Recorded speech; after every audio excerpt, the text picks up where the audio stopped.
हरे कृष्णा। सभी वैष्णव भक्तों के चरणों में दंडवत प्रणाम। तो हमारे हिंदू धर्म में सबसे प्रमुख तिथि है एकादशी तिथि। वही सबसे प्रमुख व्रत है। साल में 24 एकादशी पड़ती हैं, तो हर एक एकादशी का अलग ही महत्व होता है। तो इस बार आषाढ़ मास की देवशयनी एकादशी मनाई जाएगी। तो देवशयनी एकादशी आषाढ़ मास में मनाई जाती है, जो भगवान विष्णु को समर्पित है।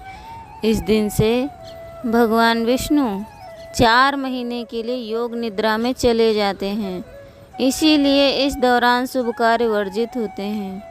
इस व्रत को करने से सुख और सौभाग्य में वृद्धि होती है और वैकुंठ की प्राप्ति होती है।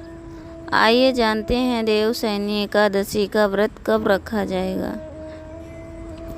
देवशयनी एकादशी का पर्व आषाढ़ मास की एकादशी तिथि को रखा जाता है। एकादशी तिथि भगवान विष्णु को समर्पित है। ऐसी मान्यता है कि इस व्रत को करने से व्यक्ति को वैकुंठ में स्थान प्राप्त होता है। साथ ही व्यक्ति की वर्तमान जीवन में सभी इच्छाएं पूरी होती हैं। साथ ही इस व्रत को करने से साधक के सुख और सौभाग्य में वृद्धि होती है। देवशयनी एकादशी का महत्व विशेष माना जाता है। दरअसल इस दिन से भगवान विष्णु 4 महीने के लिए योग निद्रा में चले जाते हैं और इन 4 महीनों में फिर भगवान शिव के अंश रुद्र धरती पर लालन पालन करते हैं। आइए जानते हैं देवशयनी एकादशी का व्रत कब रखा जाएगा।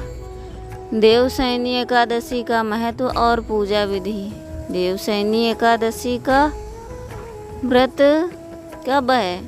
देवशयनी एकादशी तिथि का आरंभ 5 जुलाई को शाम 6:59 पर एकादशी तिथि का आरंभ होगा और 6 जुलाई रात को 9:16 तक एकादशी तिथि रहेगी। ऐसे में उदया तिथि में होने से एकादशी तिथि का व्रत किया जाएगा। इसी दिन चतुर्मास का आरंभ होगा।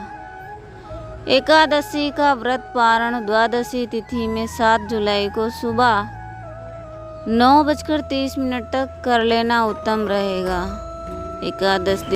देवशयनी एकादशी का महत्व पुराणों में बेहद ही विशेष बताया गया है।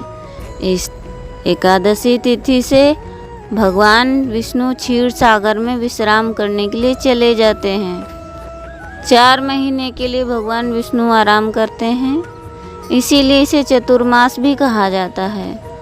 इस दौरान कोई भी शुभ कार्य जैसे शादी, मुंडन आदि नहीं किया जाता। हालांकि इस दौरान धरती के संचालन भगवान शिव के रुद्र अंश करते हैं। देवशयनी एकादशी पर क्या करें क्या ना करें। देवशयनी एकादशी का व्रत भगवान विष्णु को समर्पित है। देवशयनी एकादशी पर भगवान विष्णु और माता पार्वती की पूजा करना बेहद शुभ माना जाता है। सुबह उठकर स्नान के बाद पीले रंग के वस्त्र धारण करें, व्रत का संकल्प लें। इसके बाद भगवान विष्णु और माता लक्ष्मी की विधि विधान से पूजा अर्चना करें और भगवान विष्णु को तुलसी के पत्ते के भोग लगाएं। इसके बाद देवशयनी एकादशी व्रत कथा का पाठ करें। अंत में भगवान विष्णु और माता लक्ष्मी की आरती करें। जो लोग एकादशी का व्रत करते हैं या नहीं करते, उन्हें विशेष रूप से इसका ध्यान रखना चाहिए। एकादशी के दिन चावल का सेवन ना करें। फलाहार करके ही एकादशी व्रत का पारण करें। हरे कृष्णा कृष्णा कृष्णा हरे हरे, हरे राम राम राम हरे हरे। तो देवशयनी एकादशी महामहोत्सव की जय।